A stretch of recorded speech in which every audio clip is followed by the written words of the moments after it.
அம்மா நீ சுமந்த பிள்ளை சிறகொடிந்த கிள்ளை. இப்போ இருக்கிற ஜெனி வந்து புவிக்கு சொல்லணும்னா என்ன சொல்லுவாங்க?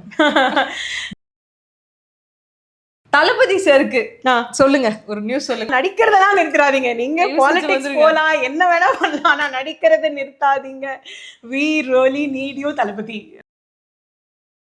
இப்படியெல்லாம் பேசுவாங்களான்னு உடஞ்சு உட்கார்ந்த தருணம் தான்.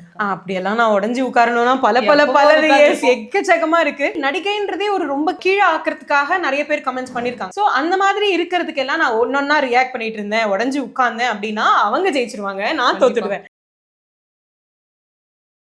நாங்க வந்த உடனே பார்த்தது சொன்னது, அப்பா வந்து ரொம்ப சப்போர்ட்டிவா இருக்காரு. அப்பா அம்மா ரெண்டு பேருமே அவங்க ஏன்னா அவங்க தான் வந்துட்டு.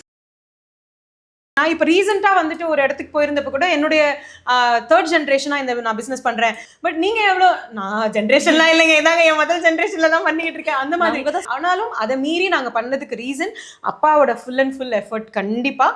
ஸோ இந்த மாதிரி இட் வாஸ் அ வெரி, அதை ஃபேமிலி பிஸ்னஸ்னா family business, not because of the ஜென்ரேஷனில் வந்த ஃபேமிலி பிஸ்னஸ் இல்லை, நாங்கள் சேர்ந்து பண்ணுற ஃபேமிலி பிஸ்னஸ்.